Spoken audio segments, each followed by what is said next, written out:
আপনারা হলেন বাবা মা একটা বাচ্চার বয়স হলো 18 বছর নাকি? 7 নভেম্বরে 18 তারিখ হয়েছে 2007 মে। তা সেই অনুসারে কত হয় বয়স? 18 বছর ধরলাম, 7 হলে তো 18 হয়, 19 হয়। হ্যাঁ 19 বছর। আচ্ছা, ও হলো পরে ইন্টারমিডিয়েট পরে, হ্যাঁ আর কিন্তু ওর এখন আমার কাছে নিয়ে আসছে তীব্র মাসিকের ব্যথা, হ্যাঁ মাসিকের তীব্র ব্যথা, জি। এখনো বিয়ে হয় নাই। হয় না।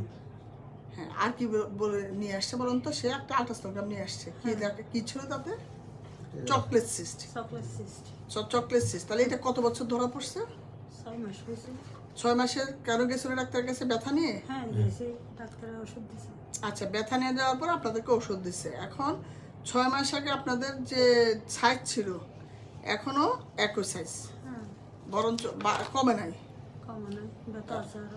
ব্যথা আছে, ওনার ব্যথা বাড়ছে, বাড়ছে। মোটামুটি একই সাইজ। এখন আমার কাছে কি করবো, তাই তো? হ্যাঁ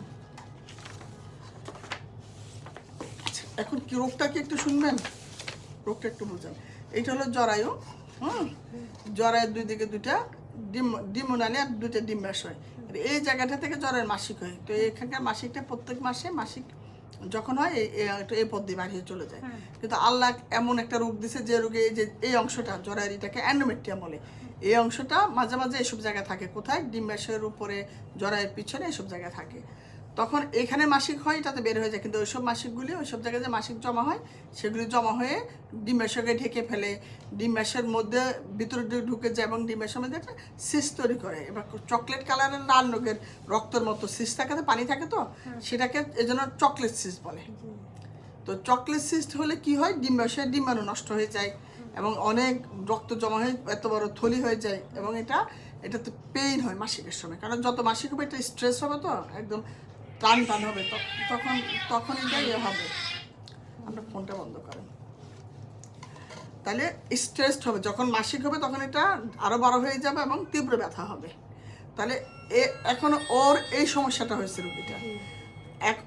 ওর এখনকার যে সিস্টের সাইজ ধরাই পড়ছে 6 মাস আগে, এর আগে ধরা পড়ে না। যদি ওর তো নিশ্চয়ই মাসিক যখন জীবনে 19 বছর বয়স এখন মেয়েটার, ওর তো 13 বছর 12 বছর বয়সে মাসিক হয়েছে।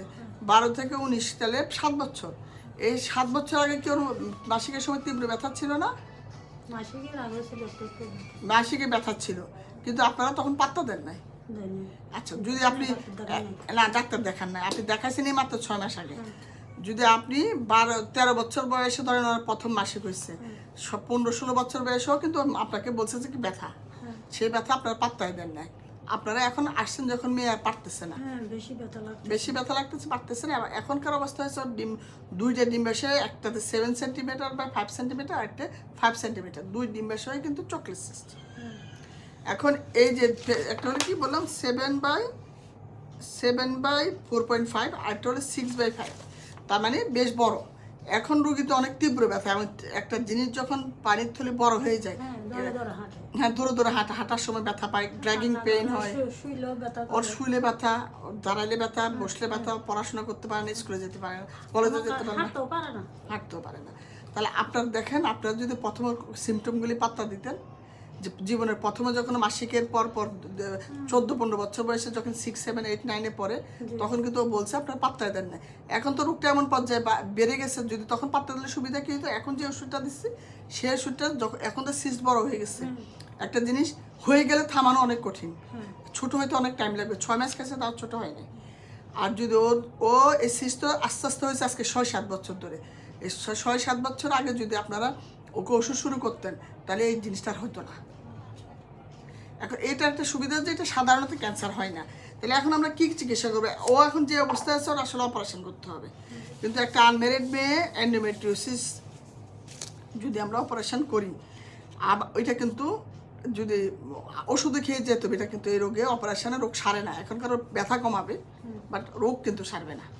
কারণ আমি তো ওর ডিম্বাশয় পুরোটা ফেলে দিতে পারবে না, ওর তো বাচ্চা হয় নাই, বিয়ে হয় নাই, ডিম্বাশয় রাখতে হবে। ডিম্বাশয় রাখা মানে ওই রোগের সোর্স থেকে যাবে, আবার যখন মাসিক হবে এ রোগ দেখা দেবে, বাড়ি যাবে, দেখা দিবে। তার কিন্তু আপনি যদি অপারেশনের পরে ওষুধ খাওয়ান, যেহেতু এখন জিনিসটা অনেক বড় হয়ে গেছে, তীব্র পেইন, ওর কিন্তু অপারেশনের ক্যান্ডিডেট। আমি ওর যে ওষুধটা ডাইনোজেস প্রজেস্টেরন ওষুধ খাচ্ছিল এটা কন্টিনিউ করুক, আপনারা অপারেশনের প্রস্তুতি নেন, নিজেরা চিন্তা করেন। আপনাদেরও তো পরিচিত লোকজন আছে, অপারেশন তো বললে আমার করে ফেললাম সেটা না, কিন্তু এর মধ্যে যদি ইমার্জেন্সি সিস্টেম ফেটে যায় তখন তো সাথে সাথে ভর্তি হতে হবে। কিন্তু আপনারাও টাকা পয়সা জোগাড় বা প্রস্তুতি নিয়ে আসেন, চিন্তা ভাবনা করেন। এখন একটা অপারেশন হলে তো আর কি বাচ্চা টাচ্চা হবে, আর খালি সিস্ট ফেলা হবে, বাচ্চা ইনশাল্লাহ হবে, কিন্তু আসলে এই রোগ হলে বাচ্চা হতে অসুবিধা হয়, কারণ এটা ডিম্বাশয়ের ডিম নষ্ট করে দেয়। এটা এটা এই রোগের কারণে ডিম্বাশয়ের এসব জায়গায় রোগ থাকলে এটা আঠালো হয়ে যায়, তখন ডিম্বাশয়গুলো পাশে থাকে না, পিছনে যে লেগে থাকে। অলরেডি ওগুলি লেগে আছে, কিসিং ওভারে ফর্ম করছে, পিছনে চলে গেছে ওর এগুলি। এখন আমি অপারেশন করলো, যখন বিয়ে হবে, তা বিয়ে যদি আপনারা দিয়ে ফেলতে পারেন, বিয়ের পরপর যদি বাচ্চা হয়ে গেলো তো আলহামদুলিল্লাহ, যদি আরও ধরেন 5 বছর পরে বিয়ে হয়, না এখন দিয়ে দিন। না দিয়ে দিতে পারলে তো ভালো, অপারেশন করে ফেলেন, তাহলে বাচ্চার সাথে সাথে নিয়ে ফেলতে হবে। আর যদি বিয়ে দিতে আর অনেক দেরি করেন, আবার কিন্তু রোগটা বেড়ে আবার এগুলি লেগে যাবে। যতই ওষুধ দেন 100% তো এগুলি এমন না যে কেউ বলে না যে একদম ভালো হয়ে যাবে, ঠিক আছে? এখন আর একটু চিন্তা ভাবনা করেন। আর ভুল প্রথমে করা যায় না। প্রথমে রোগের কেউ যদি বলে যে আমার মাথা ব্যথার কেউ পাত্তা দিতে হবে, হয় প্যারাসিটামল দিবেন, ওষুধ সারলে ব্যথা যদি কমে যায় আলহামদুলিল্লাহ, ওষুধের পরও যে ব্যথা থেকে যাবে সেটা কিন্তু বড় ডাক্তার দেখাই ইভ্যালুয়েশন করতে হয়। এই অভ্যাসটা করেন, রুগীর কথাকে পাত্তা দেওয়া শিখেন, তাইলে আজকে এই বড় রকমের ঝামেলায় পড়া লাগে না, বুঝছেন? জি। এখন স্যার কি এই বিবাহ কি দিয়ে ফেলে অপারেশন করতে হবে নাকি আগে অপারেশন করতে হবে? ও তো এখন হাঁটতেই পারতেছে না, ও তো এখন অপারেশন না করলেও যে কোনো সময় সিস্ট ফেটে যাবে, বেশি বড় হয়ে গেছে না। অপারেশনে কত টাকা লাগবে? হ্যাঁ, তা আমি বলতেছি এগুলো। আর আপনি কি বিবাহ ছেলে রেডি? এখনই ছেলে রেডি? না, আমি দেখতেছি। আর ছেলে রেডি থাকলে বিয়ে দিয়ে দেন, ছেলে বিয়ের পর অপারেশন করি। কিন্তু রেডি তো মনে হয় না এত তাড়াতাড়ি, একটা ইন্টারমিডিয়েট পরে নেমে বিয়ে কি এত তাড়াতাড়ি হবে? এটা আপনারা জানেন। একটা মেয়ে আর আমরা তো বিয়ে দেওয়ার চেষ্টা করি নি, আমি লেখাপড়া করবেন আর এত বড় রোগ হচ্ছে কল্পনা করি নি। না, এটা ক্যান্সার হয় না কিন্তু। ওর দেখাইছে তারপর তো বলছে যে না, আচ্ছা যাই হোক, আল্লাহ ভরসা, দেখা যাক।